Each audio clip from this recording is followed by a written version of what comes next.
What is good, YouTube? Quinn Wade coming to y'all with that instant basketball analysis live on Analysis Playground exclusively on YouTube as it should be. And it's been for 10 plus years. So we're going to be back at it again. This time it's going to be the Washington Wizards. Jordan Poole, he a fool with it. I ain't going to lie to you. This guy just pulling up from 30, just going out absolutely ham on guys. And it is fun and entertaining to watch because he actually believes that he's a him in this league, and he has the range, he has the scoring ability. He's not a great defender, and obviously the team is losing a lot of games. They're one of the worst teams in the NBA, but he wanted to show that he can carry a team. He wanted to show he can be that guy. He's averaging around the same numbers they was doing with the Warriors off the bench and as being a starter here and there. But the only difference is obviously they're losing a lot more games, and that's the difference. But other than that, the Wizards, they ended up winning this game 119 to 114. The Wizards are 16 and 56 and 9 and 28 on the road. And the 76ers are 23 and 50. That's bad. 12 and 13 at home. Two bad teams going at it, but it's still fun to watch at this point of the season. The season series is actually 1-1 because the Sixers actually ended up winning the first game, and then the Wizards won this game, and then they play for the last time next month. Neither one of these teams are going to the playoffs, so let's just go here and get that out the way. So the next month is going to be the last time we see these teams face off against each other. I know nobody's in a rush to watch these games, but it's still fun to see the young talent, the future of the NBA, the future stars try to grow and play better and become who they want to be as players. And this is a game that shows them that they can play the way they play in their style while also doing some other things and having nothing to lose out of it because you got more to gain at this point of your career. So the Washington Wizards won that first quarter 45-29. The Sixers won the second quarter 29-22, but the Wizards won the third quarter 30-27. And Philly did win that fourth quarter 29-22, but they were down by too much. And they did try to catch up, but it was just a little too late, not enough time on the clock for them to be able to win the game. Even though they did get hot at the right time, they were just battling that lead that they put themselves in. And they just couldn't be able to erase that deficit enough to where they can win the game and be in the head by the end of it. But Alexandre Sarr, 31 minutes, one of his better games. He was 10 of 17 from the field. They was feeding it. They was giving it to him. He kept finding ways to get some shots that they liked him taking, and they didn't mind passing it to him. And he was 4 of 7 from 3. That was a lot of his points, especially in the beginning of the game. But he is an athletic, fast guy for his position. So he can beat you if you don't pay attention to him or you feel like, you dare him to do it. He can punish you. He is quick, he is long, he is lanky, and that is something that he does use a lot when he plays. 7 boards, 4 was offensive, 2 assists, 1 steal, 2 blocks. He's going to bring it defensively when it comes to stats. He's going to take gambles. He's going to take risks. He's going to use that size. He's going to use that quickness and athleticism to his advantage. And he did that tonight. 3 turnovers, 2 personal fouls. He's a +8 and +- with 24 points. Julian Champagnie really scored good tonight, 7 of 12 from the field. He was 4 of 6 from the 3-point line. And he ended up going 18 of 10 when it comes to rebounds, 10 boards, 18 points. 4 of them was offensive out of that, 10 rebounds, 1 assist, 1 steal, 1 turnover, a +17 and +. Jordan Poole was also 7 and 12 from the field. He was 4 of 7 from 3. He did go with 2 rebounds and 7 assists. He was a guy that had 1 turnover. He was a +20 and ± with 18 points. A good game from him. He found teammates. He gave the ball up early. He didn't really try to do too much. And when it was time for him to put on the show, he was able to do it. Carlton Bub Carrington started again. He played 28 minutes. He was 3 of 8 from the field, 2 of 4 from 3, 1 of 2 from the free throw line. He did have 5 rebounds, 6 assists, 2 turnovers, 2 personal fouls. He was a +4 and ± with 9 points. And AJ Johnson was 4 of 13 from the field, 1 of 7 from 3. Bad shooting game from him, but he was able to still get 5 rebounds, and 1 of them was offensive with 6 assists, 1 turnover, 2 personal fouls. He was a +10 and ± with 9 points. Also, they was the only 2 guys that didn't get in double figures in that starting lineup, but they did play good minutes and they did do other things besides score, so that's a good thing for them. Tristan went 7 of 13 from the field off the bench.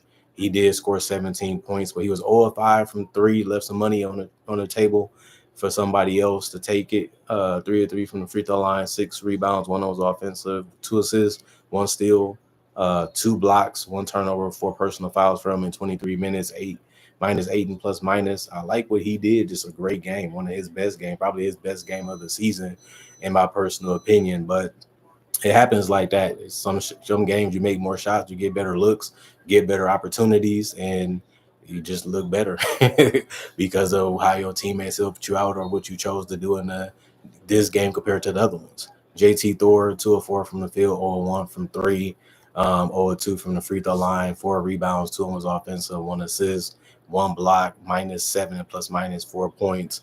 Kobe Jones, 3 of 7 from the field, 2 of 4 from three, 0 of 4 from the free throw line, 4 rebounds, 1 of those offensive, 2 assists, 1 block, 1 turnover, a -5 and plus minus 8 points for him.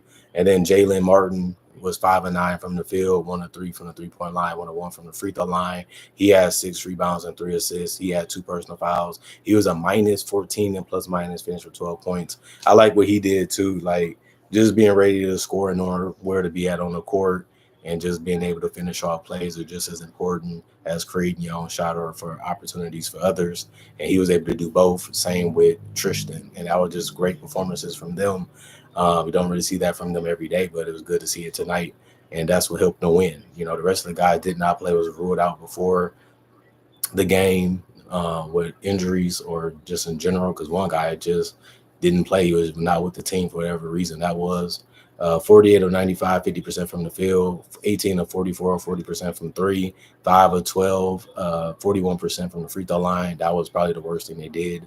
13 offensive rebounds, 49 total, 30 assists, 3 steals, 6 blocks, 10 turnovers, and 12 personal fouls. And then the Philadelphia 76ers, Gershon Yabusele, 7 of 15 from the field, 3 of 8 from three, 4 of 5 from the free throw line, 8 boards, 2 of them was offensive, 1 assist, 1 block, 1 turnover, 1 personal foul. He was a +3 and plus minus. He had 21 points. I like what he did. Dunking, hitting wide open threes, just banging in that paint and attacking the paint, getting to the free throw line. He's just been a big help for them as a veteran. Like, we got to put you in the starting lineup. That gives a good chance of winning. But everything that's been going on with our season, and it's just something for him to be happy about. I'm going to try to play hard and do whatever I can to help us win. And he's been able to get 20 points a lot this season. Justin Edwards was 9 of 15 from the field, 1 of 4 from three. He had 19 points and 10 boards, so a double-double for him. 5 of them was offensive, 1 assist, 5 steals, 1 turnover, 1 personal foul. He was a -6 and plus minus, probably his better game in the season too, or his best game. Double-double, and you get 5 steals, and you score it with the jumpers and the finishes, and you hit a shot from three and then take too many of them because you had it going the other ways. That's good to see. Quentin Grimes, he didn't do as well, but he did actually lead the team in scoring again. 6 of 16 from the field, 4 of 9 from three, and he made some tough ones. And he's been doing that, these last couple of weeks, where if he has that step back or he got a little bit of space, he's not afraid to score that basketball. And that just shows you that he's been working crazy hard on this game, because those are some unbelievable shots that he's been able to make, these last 2 months. 6 of 6 from the free throw line, 3 rebounds, 4 assists, 2 steals, 2 turnovers, 1 personal foul, a -17 and plus minus. Jeff Dowtin Jr., 5 of 10 from the field, 1 of 3 from the 3-point line, 1 rebound, 3 assists. He did have a personal foul and a -11 and plus minus. He had 11 points. And then Ricky Council was just finding ways to get the dunks in. He was 4 of 14 from the field, 1 of 8 from three, 4 of 7 from the free throw line, 6 rebounds, 1 of those offensive, 3 assists, 1 block, 4 personal fouls. He's a +2 and plus minus with 13 points. All the starters did get in double figures. These was the guys that they relied on to score the basketball, and they did that. They did what they could. They did what they should be doing, honestly. And they played a little defense here and there, depending on the player, but it wasn't enough, honestly. Marcus Bagley, 1 of 3 from the field, 0 of 2 from three, 4 rebounds, 1 assist, 2 personal fouls. He was a -13 and plus minus. He only had 4 points. That's a okay performance. Philip Wheeler, 2 of 9 from the field, 0 of 5 from three, 4 rebounds, 1 of those offensive, 2 assists, a +10 and plus minus 4 points. Um, you know, that's okay also. Bona was 3 of 6 from the field, 6 rebounds, 3 of them was offensive, 3 assists, 3 blocks, +4 and ±6 points. That's a great game in 23 minutes with a lot of guys that have a better pecking order locked in before you, and you still come in and compete defensively. You still come in and score and find guys throughout the game and still contribute to the rebounds too, like the bench has done, because even Jerry Butler had 5 rebounds and 4 assists, and he had 5 of 10 shooting from the field and 4 of 7 from three. That he had it going and he was open. It's just about knocking down those shots, and today was his night to do it, and he did.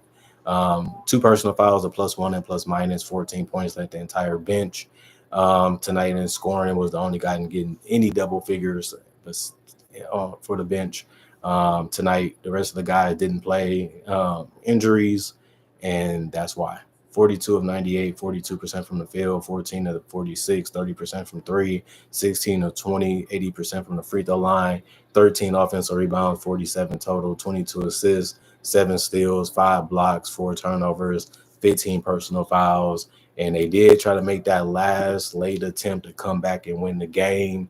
It didn't end up happening tonight, unfortunately for them, but it was still a good game, and I like what they was able to do.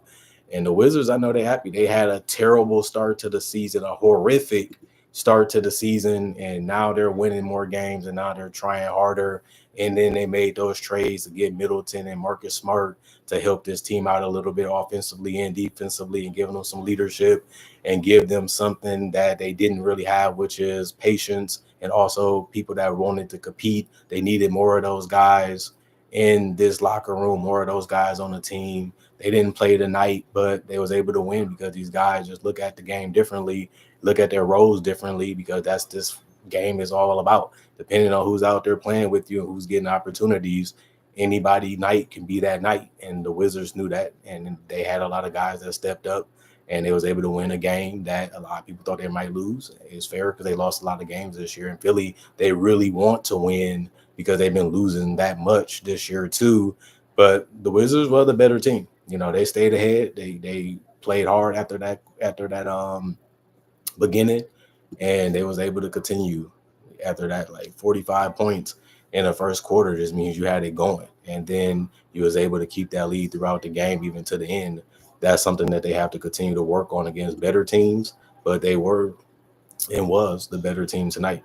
Other than that, comment, like, subscribe, share, hit the notification bell for more analysis. And if you're new to the channel, I do basketball conversations just like this and various different other topics. And I also do breakdowns with real footage of legends, current legends, rookies, and also future stars. I also do mock drafts and draft coverage. If you're new to the channel, I got over 3,000 plus videos already on my channel that you can watch and you can enjoy and take it how you want to, because if you want to become a fan, it's up to you. Can't force you to do anything that you don't want to do. So at the end of the day, all I can tell you is to subscribe and become a member of the channel. Other than that, thank y'all for watching. Hope you guys enjoyed y'all day. Hope you guys stay blessed. Hopefully you guys are having a positive weekday. We almost to Thursday, which means the weekend is almost here. So continue to stay strong in the head, continue to push yourself, continue to reach those goals out there for yourself. And at the end of the day, I'll always set more. As long as you're living, you gotta have something to look forward to and look positive at. That's the rewards that we get, and that's what keeps us happy. At the end of the day, thanks for appreciating the content. Thanks for continuing to come back to the channel and continue to watch and hear what your boy Quinn Way had to say. And it's just the Celtics just knocking out the Suns. I got that coming up. Got more breakdowns coming up. Got more rookie analysis coming up. Got more rundowns coming up. And that's going to round out the year. Also got those playoff predictions that y'all might want to see. Got that coming up next month too, as the season is almost over. Other than that, y'all stay blessed up. I'm gone for now, and see y'all in the next video.